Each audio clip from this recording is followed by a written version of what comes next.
I'm Bob Miller Sr. Some of you hopefully have heard about MillersVets.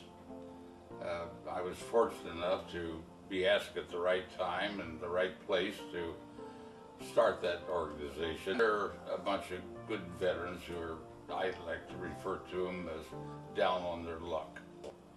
It's made up of all people who were living at the Center for the Homeless in South Bend, or are now living there.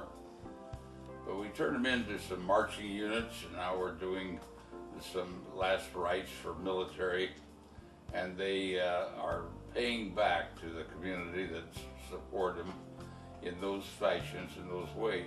Last Veterans Day, a lady, she said she'd been trying very hard to find some World War II vets that could tell them something about that. And as everybody knows, we World War II vets are truly an endangered species. But we got the job done. I took the first one talking about my experiences with kamikazes over in the Pacific Ocean during World War II. And now then I've been able to locate two other veterans of World War II to make available to this program. We told it, talk to me. It's not a speech-making deal, it's a visitor.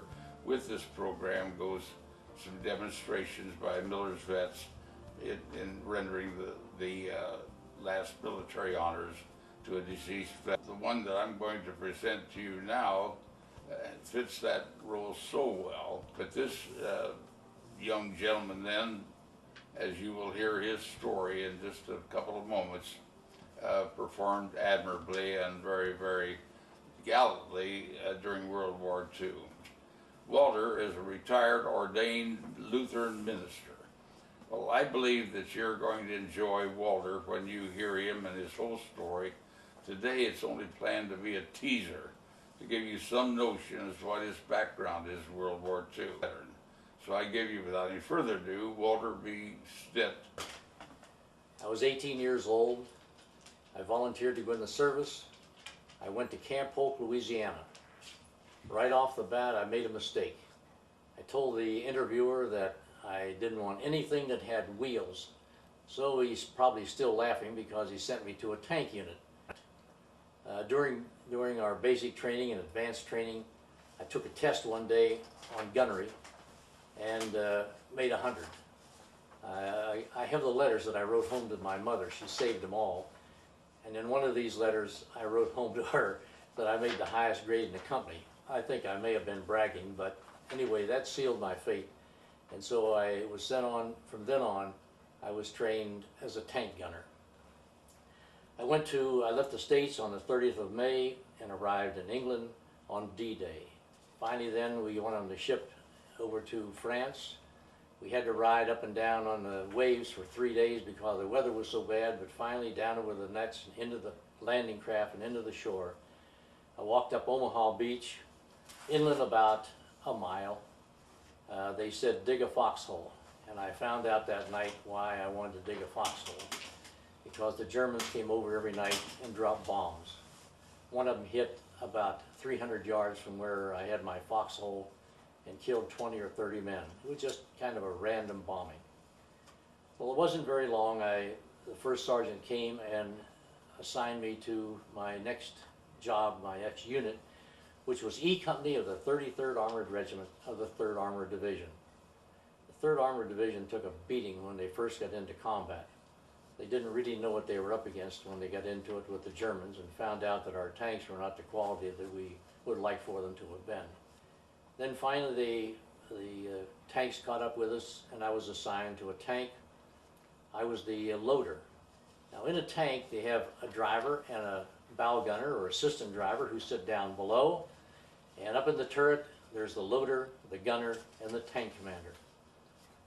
The loader, for the loader to get out, he has to wait till the tank commander gets out, the gunner gets out, and then the loader slides under the cannon, and he's the third one out. So you can see the problem when we finally got into a battle in Germany and my tank got hit with a German 88. It came right through where the gunner was and killed the gunner and the tank commander instantly. And they both fell down against each other, and I had to get underneath the gun, and I couldn't move those two bodies. And in a panic moment, as you can imagine, I saw daylight in my peripheral vision. I dove down into the driver's seat, out his hatch and over the side, and just as I did, the tank got hit the second time and began to burn and explode. I was just slightly wounded. I went back and they took care of my wounds, gave me the usual tetanus shot to make sure he had a sore arm. The next day I was back up again and back into a tank again. This time I was the gunner, and I remained the gunner for the rest of the time that I was in the service.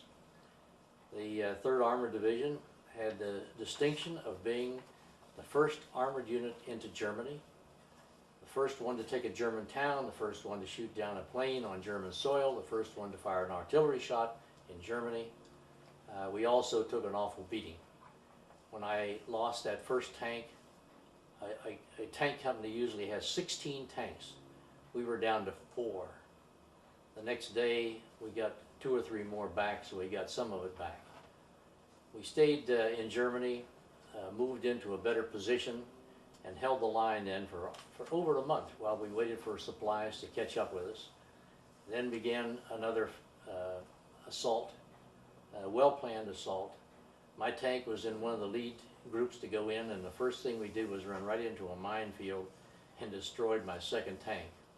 We all got out of that one alive, went back, waited another week or so, and another tank came up, and off we went again.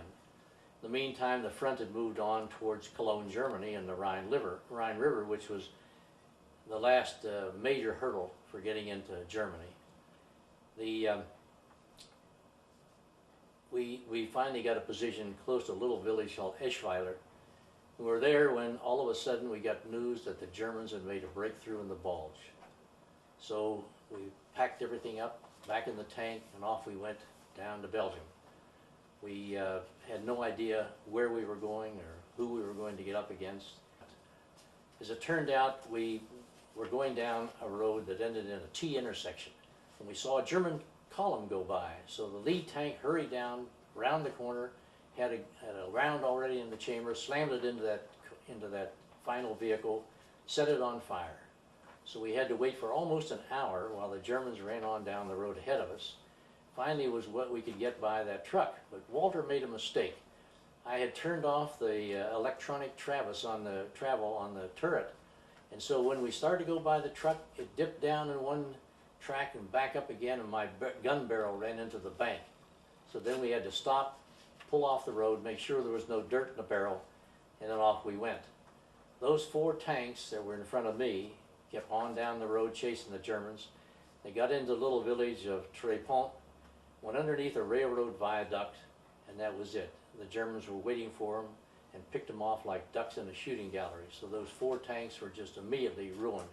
I would have been the 5th tank in that group. So my stupidity saved my life that day. We continued to fight on through the Bulge, and finally we were getting ready to meet up with General Patton's 3rd Army. And we got into this little village of Huflas. It was a tough fight all that day. It was late in the morning when we finally got into town and started to go through the town. My tank had just gone up over a little wall and stopped, and a German infantryman stood up with a bazooka and fired a shot that missed, hit a bunch of infantrymen close to the tank, fired one more shot that killed the tank commander, and I got some shrapnel in the head, and I've laughed about it ever since, that the Lord knew where I could take the hardest blow and not do any damage.